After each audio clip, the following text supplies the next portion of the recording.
보통 사람이 생각하기를 가장 안전한 도로는 직선 도로라고 생각을 합니다. 그죠? 출발 지점에서 종착 지점을 이렇게 직선으로 연결해서 두 지점을 가장 짧은 거리로 만들어 놓은 도로. 그게 직선 도로 아니겠습니까? 근데 직선 도로는 안전한 도로가 아닙니다, 사실은. 직선 도로는 안전한 도로가 아니라 에너지 효율이 높은 도로이죠. 거리가 짧기 때문에 그만큼 에너지가 적게 소모되고 또 시간 효율이 높은 도로입니다.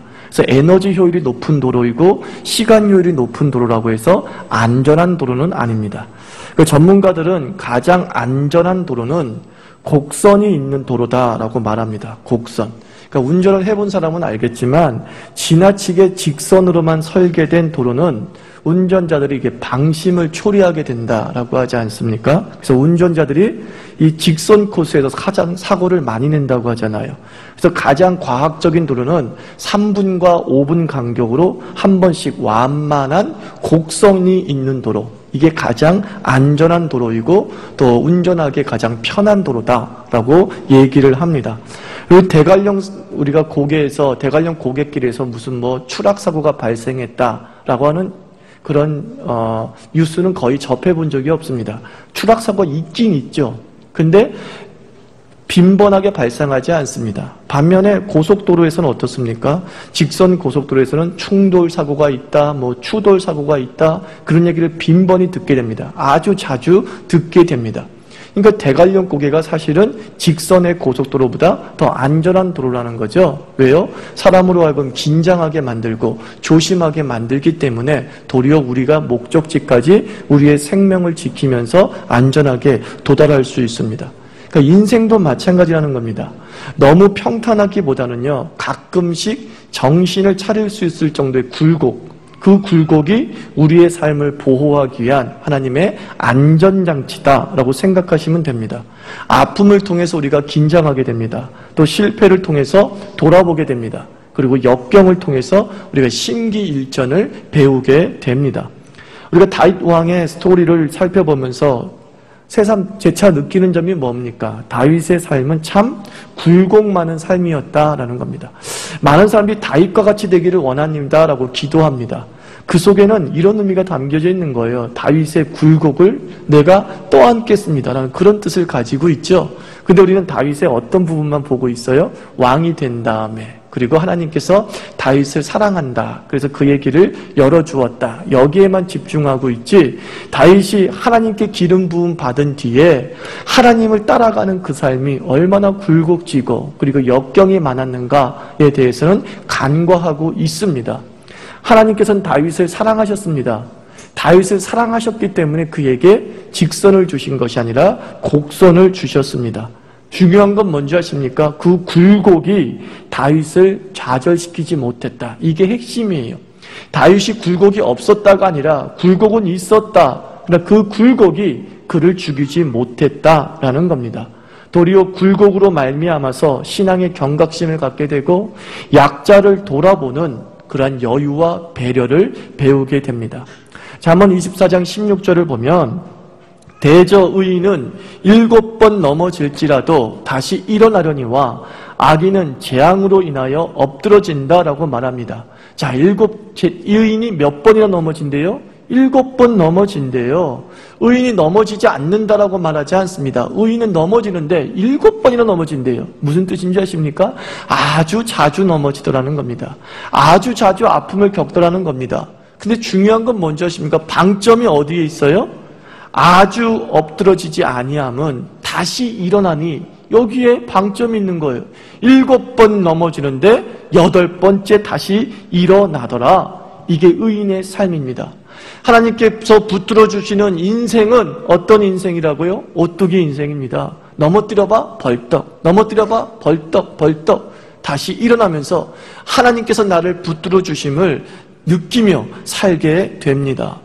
과거에는 IQ, 그러니까 지능지수가 성공의 중요 요소로 여겨졌어요. 또 얼마 전에는 EQ라 그래가지고, 그죠? 감성지수가 중요한 성공의 요소라고 얘기합니다. 근데 최근에는 뭐라고 하면 OQ를 얘기합니다. OQ. Overcoming Quotient. 극복지수라고 그러죠. 극복지수. 그러니까 극복지수가 높은 사람들이 삶의 현장에서 승승장구하더라라고 말합니다. 어려운 일을 잘 극복하는 사람이 결국 성공한다는 거죠. 평탄대로를 가는 사람이 성공한 사람이 아니라 그들 인생 속에 굴곡이 있고 산이 있어요. 근데 어때요? 굴곡을 잘 통과하고 산을 잘 넘어가는 그 극복의 능력이 결국 그들로 하여금 실패가 성공보다 더 크게 된 게 아니라 성공이 실패보다 더 크게 돼서 실패를 뭘로 바라보게 돼요? 추억으로 바라보게 되고 실패를 무용담처럼 얘기합니다. 나도 아팠어. 나도 힘들었어. 라고 미소가 짓게 되는 겁니다. 우리 인생 속에서 하나님께서 우리에게 극복지수를 주시는 줄 믿습니다. 이게 오뚜기 인생이에요. 평탄대로를 주시는 게 아니라 극복지수예요. 평탄대로를 주시는 게 아니라 운전 능력을 줘요. 운전 실력을 줘요. 요까지 곡선, 요까지 S자, 요거 같은 T자, 내가 너끈히 갈 수 있어 라고 하면서 운전으로 통과하게 되는 거죠. 그게 극복지수예요. 극복지수. 오늘 본문 말씀에 이 극복지수를 높이는 두 가지 지수가 있다고 얘기합니다. 우리가 극복지수가 높아지는 신앙에는 어떤 특징이 있느냐? 다윗을 통해서 살펴보게 되는데, 첫째로 극복지수가 높은 사람에게 높은 것 하나가 뭐냐? 인맥지수가 높습니다. 인맥지수가. 극복지수가 높은 사람은 인맥지수도 높아요. 다윗이 10황무지에 피신하고 있을 때에 요나단이 찾아와서 다윗을 격려합니다. 그죠? 다윗은 사람의 도움을 많이 받은 사람이라고요. 결정적일 때마다 하나님께서 보내주신 사람의 도움으로 위기를 극복하곤 했습니다. 다윗 혼자 극복한 적이 한 번도 없어요. 다윗은 항상 사람의 도움을 받습니다. 사람의 인도를 받습니다. 오늘 16절, 17절 보세요. 요나단이 다윗을 찾아옵니다. 그리고 뭐라 그래요? 16절 보면 사울의 아들 요나단이 일어나 숲풀에 들어가서 다윗에게 이르러 그에게 하나님을 힘있게 의지하게 하였는데 곧 요나단이 그에게 이르기를 두려워하지 말라. 내 아버지 사울의 손이 내게 미치지 못할 것이요 너는 이스라엘 왕이 되고 나는 내 다음이 될 것을 내 아버지 사울도 안다 하니라 라고 말합니다. 두려워 말라라고 말한 다음에 다윗을 어떻게 만들어줬대요? 힘있게 해줬대요. 참 이게 다윗이 받은 복이에요. 요나단을 만나서 대화를 나누다 보면 힘이 불끈불끈 쏟는다는 겁니다. 광야라고 하는 유리 생활을 합니다. 나그네 생활을 합니다. 방랑자 생활을 합니다. 아니 의기소침해 있을 거 아니에요. 나는 왜 이렇게 인생이 꼬일까? 라고 하면서 자기 인생에 대한 한탄에 빠질 수 있지 않습니까? 근데 어떤 사람을 만나면 이렇게 얘기합니다. 에휴, 네가 죄를 져서 그래. 네가 그럴 줄 알았다. 네 행동 보니까 그럴 줄 알았어. 더 나를 좌절에 빠지게 하는 사람이 있지 않습니까? 근데 요나단은 어때요? 그 좌절에 빠진 사람에게 힘을 주더라. 힘을 주더라. 이게 다윗이 극복지수가 높아진 이유 중에 하나입니다. 그러니까 인맥을 넓힌다는 것은요, 무작정 많은 사람을 아는 것을 의미하지 않습니다. 많은 사람을 알고 있다 할지라도 그 많은 사람이 죄인이라고 한다면 그 사람은 사실 인맥이 그를 망하게 만드는 거죠. 그죠? 많은 사람은 알고 있지 않지만 한두 사람을 알고 있어요. 근데 그 한두 사람이 요나단 같은 사람이야. 긍정의 사람이야. 힘을 북돋아주는 사람이야. 그럴 때 그 사람은 그 한두 사람 때문에 힘차게 일어날 수 있습니다. 도움이 되는 사람이 있고 도움이 되지 않는 사람이 있습니다. 그리고 우리가 제한된 시간에 많은 사람을 사귈 수 없고 좋은 관계를 맺을 수도 없습니다. 그렇다고 한다면 우리가 의도적으로 인맥을 관리해야 한다, 그런 뜻입니다. 여기저기 사람을 만나러 다니는 것이 아니라 의도적으로 만날 사람과 만나지 말을 사람을 우리 스스로 선택해야 되는 것이죠. 그래서 오늘 성경에서는 만날 사람이 누구냐? 결국 요나단과 같이 긍정의 사람이라는 겁니다. 자기에게 힘을 주는 그런 사람을 만나야 되는 것이죠. 긍정의 사람과 연결되어지고 희망과 기대감을 말하는 사람과 연결되어질 때 우리 극복지수가 상승하게 되는 거예요. 그래서 우리는 긍정의 사람에게, 격려의 사람에게, 꿈을 심어주는 사람에게 더 많은 시간을 할애해야 되는 겁니다. 젊은이들이 왜 인생이 30대부터 꼬이는 줄 아십니까? 젊을 때 자주 만나는 사람들이 어떤 사람이냐면 꼭 즐겁고 웃음을 주고 재미를 주는 사람, 이런 사람들에게 많은 시간을 할애해요. 저 사람을 만나면 즐겁대, 재미있대. 오락과 쾌락을 주는 사람과 자주 만나요. 그러니까 어떻게 돼요? 20대는 굉장히 즐겁죠. 근데 이제 본격적으로 사회에서 자기의 역량을 발휘하려고 할 때에 그 20대에 만났던 사람들이 별반 도움이 되지 않더라는 겁니다. 별반 도움이 되지 않더라는 겁니다. 그래서 우리 자신들이 시간을 관리한다는 건 뭐냐? 사람을 만나는 관리를 하는 겁니다. 누구를 만날 것인가? 이것에 신경을 써야 됩니다. 그래야 해서 만나지 않을 사람들을 만나지 않는 거죠. 우리가 시편 1편에서 복 있는 사람은 이렇게 나옵니다. 근데 복 있는 사람이랄 때 이 1절에서 뭐라고 얘기해요? 인맥 관리를 얘기하잖아요. 복 있는 사람은 악인의 꾀를 쫓지 아니하며 죄인의 길에 서지 아니하며 오만한 자의 자리에 앉지 아니하며. 누구를 만나지 않아요? 죄인도 안 만나고 악인도 안 만나고 오만한 사람도 안 만나요. 그들과는 관계하지 않아요. 사람의 복이 결국 복 있는 사람의 인맥의 기술이라는 겁니다. 하나님께서 그 사람에게 지혜를 주시고 그 사람에게 복을 주실 때 인맥의 복을 주시는데, 그 인맥의 복은 사람이 나를 찾아오는 게 아니에요. 내가 사람을 보는 능력이 생기는 겁니다. 아, 이 사람이 좋은 사람이구나, 이 사람이 믿음의 사람이구나 보이기 시작하는 거예요. 그 사람을 시편에서 뭐라 그런다고요? 복 있는 사람이라고 얘기합니다. 하나님의 은혜를 입은 사람은 갑자기 여기저기서 좋은 사람이 찾아온다고 착각하지 말라고요. 수많은 사람이 찾아올 뿐이에요. 거기서 하나님이 보낸 사람과 마귀가 보낸 사람을 구별할 줄 아는 거예요. 나 넘어뜨리려고 하는구나, 이 사람은. 아니야, 너는. 이 사람은 나에게 힘을 주려고 하는구나. 하나님의 메시지를 담고 있구나. 그래, 이 사람이야. 라고 하면서 자기가 사람을 선택하는 능력이 생기는 겁니다. 저는 우리 자유교회 교인들 한 사람 한 사람이 이 복 있는 사람의 안목이 열리기를 축원합니다. 하나님의 긍정의 사람, 하나님의 격려의 사람, 하나님의 비전의 사람을 볼 줄 알고 그들과 연결시키게 될 때 우리는 극복지수가 높아지게 되는 거죠. 눈먼 흑인 소년이 있었습니다. 근데 그는 귀가 밝아서 작은 소리도 들을 수 있었다고 얘기합니다. 어느 날 교실 안에 말이죠, 쥐가 들어왔어요. 근데 아무도 쥐를 찾지 못하죠. 근데 여기서 찍찍찍 소리는 들리잖아요. 그래서 귀가 밝은 이 흑인 소년이 저기에 쥐가 있다고, 저 구석에 쥐가 있다고, 내가 지금 들리고 있다라고 얘기합니다. 그래서 결국은 그 쥐를 쉽게 잡을 수 있었어요. 선생님이 그 흑인 눈먼 소년을 불러서 칭찬했어요. 야, 너는 있잖아, 우리 반에 어떤 친구보다 갖지 못한 능력을 가지고 있어. 너에게는 있잖아, 특별한 귀가 있잖아. 남들이 듣지 못하는 소리를 듣는 특별한 귀가 있잖아. 너는 이 귀를 좀 개발시켜봐 라고 얘기했답니다. 선생님의 이 칭찬이 이 시각장애인 흑인 소녀에게 너무 힘을 준 것 같습니다. 어른이 된 후에 이 소녀가 가수로 데뷔했어요. 그리고 너무나도 유명한 곡을 히트시킵니다. I just call to say I love you how much I can. 누구예요? 스티브 원더죠. 그죠? 스티브 원더. 흑인 음악의 정신적 지주라고 하는 스티브 원더.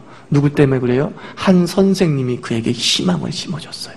그의 귀에 너는 대단한 청각을 가지고 있어 라고 격려하는 그 순간 그의 인생이 달라지게 됩니다. 저는 우리 자유교육인 한 사람 한 사람이 이런 이름 모를 선생님이 되기를 축원합니다.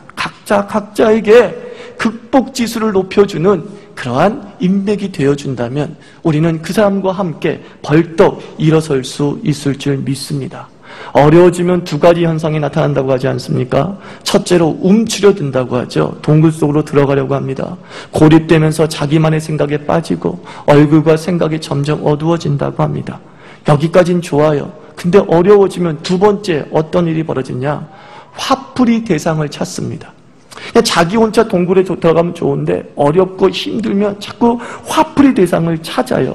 남 탓을 통해서 실패의 어떤 카타르시스를 누리려고 하는 거죠. 근데 희한한 건 뭔지 아십니까? 내가 누군가 화풀이 대상을 찾으려고 할 때에 꼭 그 화풀이를 격려하는 사람이 있다는 거예요. 그죠? 그래 맞아, 너 화낼만 해. 그래 맞아, 너 걔한테 주먹 한번 날릴만 해. 아유, 이놈의 더러운 세상 썩었어, 뒤집어 엎어버려야지. 계속 그 격려하는 사람이 있더라는 겁니다. 어떤 격려를 해요? 내 화풀이를 격려해요. 내가 다시 일어서고자 하는 재기를 격려해 주어야 되는데 내 재기의 능력을 격려해 주지 않고 모든 것을 남 탓으로 돌리는 책임 전가를 격려해 주는 사람을 반드시 만나게 되어 있어요. 반드시. 그러면 우리가 극복지수가 높아지기를 원하면, 우리가 힘들고 어려워질 때 이 난관을 극복하려고 하면 인간 본성에 반대되는 만남을 해야 돼요. 나도 모르게 힘들고 어려울 때 어떻다고요? 네 실패는 네 탓이 아니야. 주변 탓이야. 저 사람 탓이야. 환경 탓이야. 국가 탓이야. 라고 말하는 사람을 자꾸 만나고 싶어요. 그래서 그 사람한테 계속 하소연해요. 엉엉엉 그러면서, 그렇지. 나 잘못 없는 거지. 나 잘못 없는 거지. 진정으로 내 친구야. 근데 그 친구가 마귀 자식이라고요, 사실은요. 연애 때도 마찬가지잖아요. 연애에 실패한 사람들 보면 말이죠. 저 같은 사람한테 오면 신랄하게 지적을 하거든요. 너 그러니까 연애에 실패한 거라고. 네가 잘못했네. 그렇게 해가지고 어떻게 성공할 수 있니? 그건 두 번 다시 저한테 상담 오지 않습니다. 근데 옆에 있는 부목사한테는 그날도 오고 그 다음날도 계속 오더라고요. 그 자매가. 왜 그런지 아십니까? 톡톡 들리면서 그 목사님이 남자 욕하고 있더라고요. 네가 그 형제 잘못 만났다고. 그 형제 내가 알고 있는데 그 형제는 싹수가 노랬었거든. 차라리 감사해라. 왜? 하나님이 일찌감치 끊어준 거야. 아무리 봐도 나는 그 여자가 여시였거든요. 그 자매가 여시였거든요. 잘못하고 있었거든요. 지나치게 남자를 얽어맸거든요. 근데 내가 그 사실을 얘기했을 때는 안 오고, 그 형제 잘못됐다고 말하는 부목사님이 와서 계속 나보란 듯이 막 상담을 하고, 회복됐어요 목사님. 나는 정말 하나님의 은혜를 체험했어요. 내가 속으로 저주 비슷하게 했어요. 넌 두 번 또 헤어진다. 내가 두 번 또 헤어진다. 최고의 인맥은 하트논을 만나는 건데, 하트논 목사의 말을 듣는 게 인맥인데 저래 극복이 될까 걱정이 되기도 했어요. 여러분들, 힘들고 어려울 때 화풀이 대상을 찾지 마세요. 그죠? 남 탓으로 돌리게 만드는 사람과 짝짝꿍 되면 우리는 그 남 탓하는 사람과 함께 늪에서 헤어나오지 못하는 것입니다. 일단 우리의 잘못을 지적하면서 미래에는 우리가 어떻게 살 것인가에 대한 방법을 제시하고, 우리가 함께 좀 더 노력하자, 우리가 좀 더 손을 맞잡고 일어서자 라고 하는 사람과 함께 있을 때에 우리가 이 바닥에서 뚫고 일어나서 하늘로 올라가게 될 줄 믿습니다. 결국은 누구를 만나야 돼요? 말씀의 사람을 만나야 되죠. 그죠? 성경은 긍정의 책으로 가득 차 있습니다. 아무것도 염려하지 말라, 성경에서 말씀했습니다. 마음에 근심하지 말라, 하나님을 믿으니 또 나를 믿으라, 성경에서 말씀했습니다. 할 수 있거든이 무슨 말이냐? 믿는 자에게 능치 못할 일이 없다, 성경에서 말씀했습니다. 내게 능력 주시는 자에서 내가 모든 것을 할 수 있다, 성경이 말씀했습니다. 하나님의 약속은 예수님 안에서 모두가 아멘이 된다, 성경이 말씀했습니다. 한 명이 천을 이기고 두 명이 만 명을 이기리라, 성경이 말씀했습니다. 그죠? 우리 성경의 사람을 만나면 우리에게 힘을 주는 하나님의 메시지가 들리게 될 줄 믿습니다. 그 말씀은 천지를 창조했잖아요. 그 말씀은 죽은 자를 살렸잖아요. 그 말씀이 실패 가운데, 낙심 가운데, 바닥에 있는 우리를 일으켜 세울 줄 믿습니다. 말씀의 사람이에요. 결국 말씀의 사람. 내게 하나님의 말씀을 제대로 들려주는 사람을 만나면 우리의 극복지수가 높아지게 될 줄 믿습니다. 두 번째 극복지수를 높이는 비결이 뭐냐? SQ를 높이는 거예요. 영성지수라고 하죠. Spiritual Quotient. 영성지수. 영성이라는 걸 여러 가지로 정의할 수 있지만 이렇게 얘기할 수 있어요. 나의 노력과 관계없는 어떤 초월적인 힘. 그게 영성이에요. 나의 노력과 관계없이 내게서 어떤 자꾸 힘이 생겨요. 어떤 내가 감당치 못할 능력들이 생겨요. 그게 영성지수라고 말할 수 있죠. 26절, 28절 한번 읽어보면 기가 막힌 일이 벌어집니다. 사울이 다윗을 점점 좁혀옵니다. 수천 명의 유대인 가운데 있다 할지라도 내가 다윗은 반드시 발견할 거야. 그리고 어떻게 돼요? 이제 다윗이 궁지에 몰렸어요. 꼼짝없이 사울에게 잡힐 신세가 돼버리고 말았는데, 이 일촉즉발의 위기 상황에서 갑자기 26절 보세요. 사울이 산 이쪽으로 가매 다윗과 그의 사람들은 산 저쪽으로 가며 다윗이 사울을 두려워하여 급히 피하려 하였으니 이는 사울과 그의 사람들이 다윗과 그의 사람들을 에워싸고 잡으려 함이었더라. 여기까지는 다윗이 너무 불리해요. 사울이 이길 판이에요. 그런데 27절에 이상한 일이 벌어져요. 전령이 사울에게 와서 이르되 급히 오소서, 블레셋 사람들이 땅을 침노하나이다. 전쟁이 벌어졌다는 거예요. 그래가지고 29절, 이에 사울이 다윗 뒤쪽 길을 그치고 돌아가서 그랬어요. 이게 한 발자국만 가면 다윗 잡히는 거거든요. 그런데 다윗이 사울을 이긴 게 아니에요. 다윗이 사울을 뚫고 나간 게 아니에요. 사울 스스로가 다른 사건이 벌어짐으로 말미암아 어쩔 수 없이 돌아갈 수밖에 없어요. 사람들은 이것을 읽어보면서 뭐라 그래요? 야, 우연도 어떻게 이런 우연이 있냐? 어떻게 블레셋이 침공할 때 그때 꼭 침공하냐? 우린 우연이라고 말합니다. 그죠? 믿음이 없는 사람은, 하나님을 모르는 사람은 이 모든 것을 우연이라고밖에 표현할 다른 말이 없습니다. 그런데 이상하지요? 우리가 기도하면 기도할수록 이 우연이 얼마나 많이 생기는지. 그죠? 이상해요. 기도하면 기도할수록 우연이 이상하게 많이 발생합니다. 여러분, 하늘의 사람이라는 책 읽어보셨잖아요. 거기 윈이라고 하는 그 주님의 사람, 그 희한하잖아요. 탈출하거나 어떻게 보면 다른 나라로 넘어가고 핍박을 피할 때에 우연한 일이 계속 벌어집니다. 뭐 경찰이 딴 일이 생기거나 갑자기 물이 마르거나 또는 배가 생기거나 우연한 일이 계속 생겨요. 그래야 해서 그 예수 믿는 사람이 곳곳에 복음을 전하러 가는 일에 여러 가지 다리들이 놓여지는 그런 역사가 벌어지고 있습니다. 세상은 그것을 우연이라고 하지만 하나님을 믿는 우리는 그것이 필연인 줄 믿습니다. 오늘 제목 오버커밍에 한번 기억해 보세요. 오버커밍은 극복이란 단어예요. 우리말로 그냥 극복으로 번역되어져 있어요. 근데 오버커밍 단어 하나하나 떼어보세요. 오버 저 위에, 커밍 온대요. 극복하는 능력이 어디서 온대요? 위에서 온대요. 그걸 극복이래요. 그걸 극복이래요. 영어가 너무 멋있지 않아요? 극복이 뭐예요? 위에서 오는 어떤 것으로 말미암아 문제가 해결되는 걸 극복이라고 얘기합니다. 내가 해결한 게 아니래요. 내가 처리한 게 아니래요. 오버커밍 위에서 왔대요. 위에서 왔대요.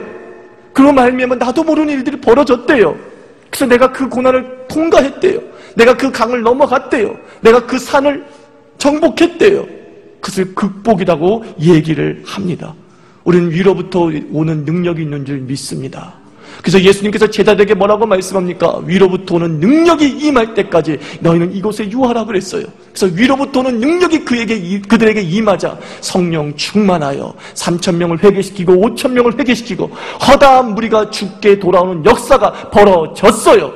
압박은 여전했어요. 핍박은 여전했어요. 근데 오버커밍이 있어서, 위로부터 오는 능력이 있어서 그 압박 이기고 5,000명을 부흥시킵니다. 핍박 이기고 수많은 사람으로 부흥시킵니다. 그걸 뭐라 그래요? 극복이라 그런다고요. 여러분에게 하늘로부터 오는 능력이 있는 줄 믿습니다. 믿으세요. 고린도전 후서 4장 8절에서 바울이 뭐라고 고백합니까? 우리가 사방으로 우겨쌈을 당하도 쌓이지 아니하며 답답한 일을 당하여도 낙심하지 아니하며. 우겨쌈 상상해보죠. 여러분, 종이를 막 꾸깃꾸깃한 그 상태잖아요. 우겨쌈을 당한대요. 그럼에도 불구하고 우린 쌓이지 않는데요. 왜 그런지 아십니까? 세상은 동서남북만 막으면 다 되는 줄 알아요. 그걸 사방이라고 하죠. 사방만 막으면 포위됐다, 해결할 길이 없다라고 얘기합니다. 그러나 우리 그리스도인에게는 사방이 아니라 오방이 있는 줄 믿습니다. 그게 뭡니까? 하늘이거든요. 동서남북이 아니라 우리는 하늘이 있다고요. 하늘이 있다고요. 우리가 찬양을 부릅니다. 괴로울 때 주님의 얼굴 보라. 그죠? 우리 하늘을 들어서 주를 보시기를 바랍니다. 그 하늘에서 하늘의 만나가 내렸잖아요. 그 하늘에서 메추라기가 내렸잖아요. 그 하늘에서 이른비와 늦은비가 내려서 우리의 메마른 땅을 적셔주지 않았습니까? 사방이 막히셨습니까? 그때는 어디를 하라고요? 고개를 드십시오. 하늘을 보십시오. 그 하늘에서 오버커밍 올 것입니다. 은혜가 올 것입니다. 능력이 올 것입니다. 하나님의 해결책이 와서 넉넉히 우리를 이기게 할 줄 믿습니다. 그러니까 영성지수는 뭐예요? 하나님을 한마디로 믿어주십시오. 하나님을 믿어주십시오. 주께서는 반드시 내게 무엇인가를 주신다. 계획한 것을 주신다. 이것을 믿으시기를 바랍니다. 하나님이 나를 어떻게 도울지는 모른다. 그러나 돕는다는 것은 확실한 것을 믿으시기 바랍니다. 그 방법은 모르지만 나는 반드시 하나님의 도움을 받는 존재이다. 이 믿음을 강하게 가지고 계시면 오버커밍, 우리를 배신하지 않습니다. 하늘은 그 하늘을 열어주시어서 우리에게 온갖 좋은 것을 우리에게 어떻게 하신다 그랬어요? 쏟아주신다 그랬어요. 각양 좋은 은사들이 하늘에 계신 하나님 아버지로부터 오나니 믿습니까? 이게 성경의 말씀이라고요. 각양 좋은 것이 하늘의 하나님으로부터 오나니. 그러면 우리가 어떻게 돼요? 극복할 수 있는 거예요. 이길 수 있는 거예요. 그래서 결국은 다윗이 마지막 29절에 어디 갔어요? 거기서 올라가서 엔게디 요새에 거하니라 그랬어요. 이제는 더 이상 문제가 없는 것. 사울이 쳐들어와도 넉넉히 막을 수 있는 이 천연의 요새 엔게디 요새에 도착하게 됐어요. 하나님의 인도하심이 된 줄 믿습니다. 여러분, 곡선이 나타나도 두려워 마십시오. 그 곡선은 우리를 안전한 행보로 이끌어 주실 줄 믿습니다. 마지막 한 가지 예화를 드리면서 말씀을 마치겠습니다. 1620년에 다니던 대학을 그만두고 본격적으로 미술 공부에 전념한 전윤리가 있었습니다. 그가 후에 17세기 네덜란드의 유럽 회화를 대표하는 화가가 된 렘브란트입니다. 근데 그가 예술이 쫙 빛나려고 하는 그 순간에 그만이야 아내와 사별하게 됩니다. 절망하게 됩니다. 너무 힘듭니다. 그때 렘브란트가 하나님을 만나죠. 하나님을 만나서 그의 아픔을 종교적으로 승화시키는 작품들을 만들어가기 시작합니다. 그 전까지는 그냥 어떤 세상적 그림이었다고 한다면 그의 재능이 그 아픔으로 말미암아 하나님을 만나고 하나님으로 말미암아 정말 역사 속에 남을 위대한 성화들을 그리기 시작합니다. 명작들을 남기기 시작합니다. 그리고 대단한 명성을 얻게 되죠. 한 제자가 찾아와서 미술학도가 찾아와서 묻습니다. 어떻게 그림을 그려야 좋겠습니까? 라고 물었을 때 렘브란트가 얘기합니다. 붓을 잡고 그리세요. 딱 한마디 했다는 거예요. 붓을 잡고 그리세요. 전 여기서 우리 성도들에게 이렇게 말씀하고 싶습니다. 곡선을 만났습니까? 굴곡을 만났습니까? 무릎 꿇고 기도하세요. 무릎 꿇고 기도하세요. 하늘이 열릴 줄 믿습니다. 사람이 열릴 줄 믿습니다. 기도하겠습니다. 하나님 아버지, 내가 극복해야 될 아버지 환경들이 참 많이 있습니다. 근데 내가 너무나 어리석어서 내가 너무 부족해서 극복 못하고 있습니다. 오버커밍, 이 은혜가 내 은혜 되기를 원합니다. 하늘문이 열려서 위에서 쏟아 부어 주시옵소서. 여기에서 사방에 막혔어도 하늘로 상승하는 날개를 달 수 있게 해주시옵소서. 하나님 아버지, 내가 참 사람 보는 눈이 없어서 자꾸 망할 사람만 선택하고 망할 사람만 만나고 다니고 있습니다. 하나님 아버지, 생명력을 가진 사람을 만나게 해주시옵소서. 말씀의 사람 만나게 해주시옵소서. 하늘의 지혜를 가진 사람을 내가 선택할 수 있는 그런 안목이 열릴 수 있게 해주시옵소서. 이렇게 기도하겠습니다. 하나님 아버지,